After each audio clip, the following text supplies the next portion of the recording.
You're not family anymore. Janet's voice crackled through my phone speaker, dripping with the same contempt she'd shown since Marcus's funeral. Thanksgiving is for actual family members, not leftovers. I gripped my coffee mug tighter, watching my 8-year-old Emma arrange her father's photos on our living room wall.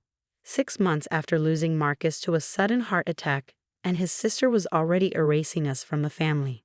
The kids were looking forward to seeing their cousins, I said quietly, trying to keep my voice steady. They miss their father, Janet.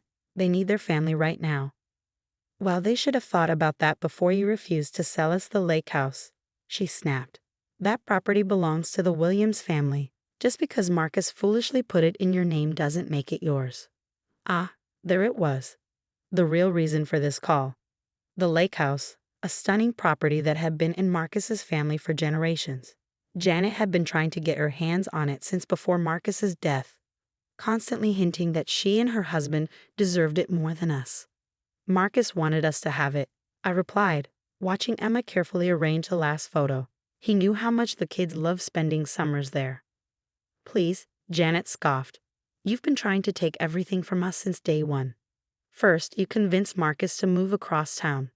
Then you turned him against us with your ridiculous ideas about boundaries. And now you're clutching onto property that rightfully belongs to his blood family. I thought about the countless family dinners I'd hosted, the holidays I'd organized, the years I'd spent trying to bridge the gap between Marcus and his controlling family. None of that mattered to Janet now. In her eyes, I was just an intruder who'd overstayed her welcome. Listen carefully, she continued, her voice sharp. Thanksgiving dinner is at my house at 3 p.m. The real family will be there. Mom, Dad, our cousins, everyone who actually belongs. You and your kids can find somewhere else to go. Maybe that lake house you're so fond of. Before I could respond, she hung up. I set my phone down, my hands trembling slightly. How could I tell Emma and her 10-year-old brother, Jack, that their aunt had banned us from Thanksgiving? They'd already lost so much. Mom? Emma's voice pulled me from my thoughts. She stood before the wall of photos, her father's smile reflected in a dozen captured moments.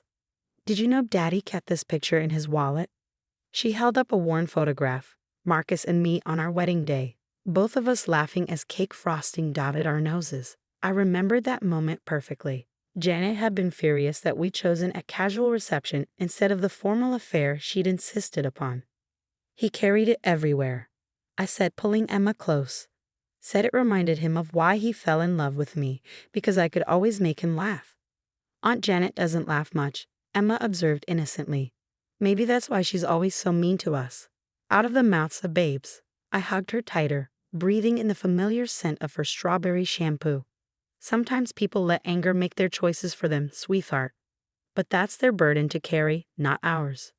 Later that evening, after putting the kids to bed, I sat in Marcus's old study, surrounded by the remnants of his life. His reading glasses still perched on top of unfinished paperwork, his favorite coffee mug gathering dust on the desk. I opened his laptop, navigating to a folder he'd shown me just weeks before his death. Just in case anything happens to me, he'd said, his expression unusually serious. Everything you need to know is in here. Promise me you'll read it if, well, just promise me. I promised, never imagining I'd need to fulfill it so soon. Inside the folder were dozens of documents, financial records, property deeds, and a video file dated 3 days before his death. With trembling fingers, I pressed play. Marcus's face filled the screen, his kind eyes crinkling at the corners as he smiled. Hi, love, he began. If you're watching this, something's happened to me. I know my family, especially Janet, will try to make things difficult for you and the kids. They never understood why I chose to break free from their control, why I picked happiness with you over their suffocating expectations. He paused, running a hand through his hair, a gesture so familiar it made my heart ache. I've made arrangements to protect you all. The lake house is legally yours, as you know. But there's more. Janet's been trying to get her hands on the old Victorian mansion downtown. The one Mom and Dad promised her years ago. What she doesn't know is that I bought it last month. My breath caught. The Victorian mansion had been Janet's obsession for years. She'd already planned how she'd renovate it, even picked out paint colors. Their parents had promised to sell it to her at a fraction of its value, a gesture of favoritism that had always bothered Marcus. I'm leaving the mansion to the kids, Marcus continued. Put it in a trust until they're older. Janet can't touch it, can't bully you into selling it. I know it seems harsh, but I've watched her manipulate and scheme for years. She needs to learn that actions have consequences. A knock at my door startled me out of my thoughts. It was Jack, his eyes puffy from crying. Mom, I had a bad dream. About Dad. I closed the laptop and opened my arms. He crawled into my lap, though he was getting almost too big for it. I miss him, he whispered. And now Aunt Janet won't let us come for Thanksgiving. Hey, I said, kissing the top of his head. How about we make our own Thanksgiving? Just us at the lake house. We can invite your friends from school, maybe some of the neighbors. Build new traditions. He looked up at me, a small smile breaking through his tears. Can we have pizza instead of turkey? Absolutely. Your dad would have loved that idea. I held him close, thinking about Marcus's video, about Janet's cruelty, about the revelations waiting in the well that would be read next week. Sometimes the best revenge isn't about getting even. It's about rising above, about building something better from the ashes of what's been lost. Janet might have banned us from her Thanksgiving, but she couldn't ban us from being happy, from honoring Marcus's memory in our own way. And soon enough, she'd learn that her actions had consequences she never saw coming. The week leading up to Thanksgiving brought an unexpected snowfall, and even more unexpected drama. Word of Janet's decision to exclude us from the family gathering had spread, causing a rift among the extended family. My phone buzzed constantly with messages from cousins and aunts, some expressing outrage, others carefully diplomatic. You can't just cut them out, Janet, I overheard Marcus's mother say during a heated phone call with her daughter. They're still family? No, Mom, Janet's voice carried through the speaker. She's not family anymore. She's just the woman Marcus was stupid enough to marry. And those kids, they barely even look like him. I ended the accidental eavesdropping, my blood boiling. The will reading was scheduled for tomorrow, the day before Thanksgiving.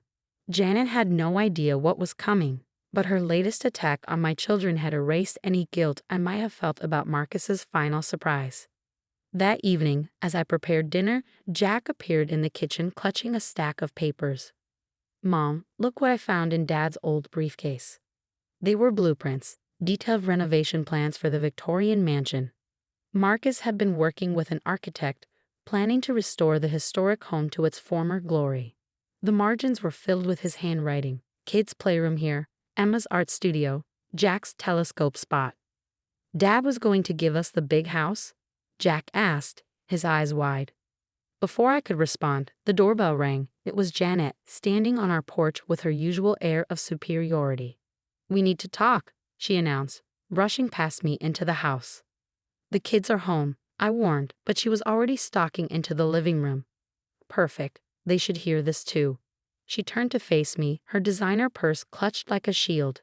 I'm offering you a deal. Sign over the lake house to me, and I'll let you all come to Thanksgiving. Emma, who had been reading on a couch, looked up with hurt in her eyes. You mean we can only come if Mom gives you our summer house? Janet barely glanced at her. The adults are talking, sweetheart. Why don't you go to your room? No, I said firmly. This is their home, and that lake house is their inheritance from their father. You don't get to barge in here and make demands. That's rich, Janet sneered.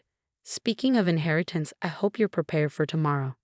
Mom and Dad have already spoken to their lawyer. Everything of value goes to actual family members. I thought of Marcus's video, of the documents safely stored with our lawyer, of the shocked expressions Janet and her parents would wear tomorrow. But I kept my face neutral. We'll see. You really don't get it, do you? Janet stepped closer, her voice dropping to a harsh whisper. You were never good enough for my brother. He could have married someone from our circle, someone who understood our family's position in society. Instead, he picked you, a kindergarten teacher with nothing to offer but a pretty smile. Jack appeared in the doorway, his father's blueprints still in his hands. Dad said Mom's smile was worth more than all the money in the world. Janet spun around, her face flushing when she saw the papers. Where did you get those? Dad's briefcase, Jack replied. He was planning something special, something you didn't know about. For a moment, Janet's composure cracked. She reached for the blueprints, but Jack quickly backed away. Those are family documents, she snapped. Hand them over.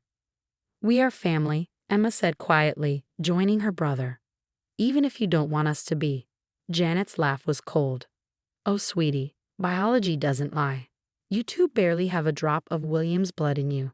Tomorrow at the will reading, everything will go to the real heirs, me, Mom, and Dad. Then we'll see who's family. She turned on her heel and stormed out, leaving behind the lingering scent of expensive perfume and bitter resentment. That night, I held my children close as we looked through old photo albums. Your father loved you more than anything in this world, I told them. No one can take that away, not even Aunt Janet. But what if she's right? Emma whispered. What if we don't get anything tomorrow? I kissed her forehead, thinking of Marcus's video, of his careful planning, of the justice waiting to be served. Your dad took care of us, sweetheart. He always did. The next morning dawned cold and clear. I dressed carefully in the navy blue suit Marcus had given me for our last anniversary, helped Emma pick out her favorite dress, and made sure Jack's tie was straight. We were early to the lawyer's office, taking seats directly across from where Janet and her parents would sit. They arrived in a group, Janet leading the way like a general into battle. Her parents followed, their faces set in matching expressions of disdain. Several cousins and aunts filed in after them, the room quickly filling with whispered conversations and sidelong glances. Mr. Peterson, Marcus's longtime lawyer and friend, cleared his throat. Thank you all for coming. Before we begin the formal reading of Marcus Williams's last will and testament, he left a video message to be played for the family. Janet's head snapped up. A video? We weren't informed of any video. Marcus was very specific about his wishes, Mr. Peterson replied, pressing play on a large screen mounted on the wall. The room fell silent as Marcus appeared, looking directly into the camera with the quiet confidence I'd always loved about him. Hi, everyone, he began. If you're watching this, then I'm gone. And knowing my family, especially you, Janet, the knives are probably already out. Janet shifted uncomfortably in her seat as Marcus continued. I've watched for years as our family's obsession with status and appearances poisoned everything it touched. I chose a different path. I chose love over prestige, happiness over social climbing. I chose Sarah and our children, and it was the best decision I ever made. Tears slid down my cheeks as his image smiled that familiar, gentle smile. So here's what's going to happen. The lake house, as already documented, belongs to Sarah and the kids. But there's more. Janet, you've had your eye on the Victorian mansion for years. Mom, Dad, you promised it to her, even though you knew how much that hurt me. The room was so quiet you could hear a pin drop. Marcus's parents had gone pale, and Janet was gripping her armrest so tightly her knuckles were white. I bought the mansion last month, Marcus revealed, and I'm leaving it to my children to be held in trust until they're 21. Not because they deserve it more than you, Janet, but because they'll appreciate it for what it is, a home, not a status symbol. As Marcus detailed the rest of his wishes, I watched Janet's perfect facade crumble. Everything she'd assumed would be hers, the mansion, the family art collection, even their grandmother's prized jewelry, was going to the people she tried so hard to push away. The video ended, but Marcus's presence lingered in the stunned silence that followed. Tomorrow would be Thanksgiving, and for the first time since losing him, I felt truly grateful. Not for the inheritance, but for the man who loved us enough to protect us even after he was gone. Mr. Peterson picked up the formal documents, but I barely heard him begin the official reading. I was too busy holding my children, watching Janet's world shift on its axis and feeling Marcus's love wrap around us like a warm embrace. You can't do this. Janet's voice echoed through the lawyer's office as Mr. Peterson finished reading the will. This is completely unfair. That mansion was promised to me. Her outburst shattered the stunned silence that had fallen over the room. Marcus's parents sat motionless, their faces ashen as the full impact of their son's decisions sank in. The will is legally binding, Mr. Peterson stated calmly. Marcus was very thorough in his documentation and reasoning. I gathered my children close as Janet spun to face us, her perfectly manicured finger pointing accusingly. You knew about this. You all knew and let me make a fool of myself. Like when you banned us from Thanksgiving? Jack asked innocently. Or when you said we weren't real family? Janet's face flushed dark red. She opened her mouth to respond, but her father finally spoke up. Enough, Janet. Your brother made his choices. We all have to live with them. As we left the lawyer's office, snow had started falling again, dusting the world in white. Emma squeezed my hand. Mom, can we still have pizza for Thanksgiving tomorrow? Absolutely, sweetheart. I smiled, thinking how much Marcus would have loved this moment. In fact, let's make it a tradition. That evening, unexpected visitors arrived at our door. Marcus's parents stood awkwardly on our porch, looking smaller somehow, more human than I'd ever seen them. We've been foolish, his mother said softly. Marcus tried to tell us for years, but we wouldn't listen. Would it be possible to join your Thanksgiving tomorrow? I looked at my children, letting them make the choice.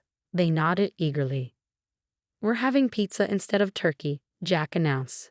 Dad would have liked that. For the first time in years, I saw genuine warmth in my mother-in-law's smile. Yes, he would have. Thanksgiving Day dawned bright and clear, our house filled with the sound of laughter as Jack and Emma showed their grandparents their father's photo wall. The doorbell kept ringing as cousins, aunts, and uncles arrived, family members Janet had tried to control over the years. We got your text about the pizza Thanksgiving.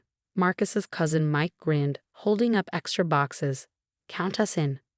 Janet didn't show up, but somehow her absence made the gathering feel more genuine, more true to Marcus's memory. As everyone settled in with paper plates and pizza slices, his mother stood up, tears glistening in her eyes. I'd like to propose a toast, she said, to Marcus, who taught us that real family isn't about properties or prestige. It's about love, acceptance, and yes, even pizza on Thanksgiving. Later that night, after the guests had gone and the kids were in bed, I sat on our back porch, looking at the stars. The Victorian mansion was visible in the distance, its grand silhouette a reminder of everything that had changed. My phone buzzed with a text from Janet. This isn't over. You've turned everyone against me.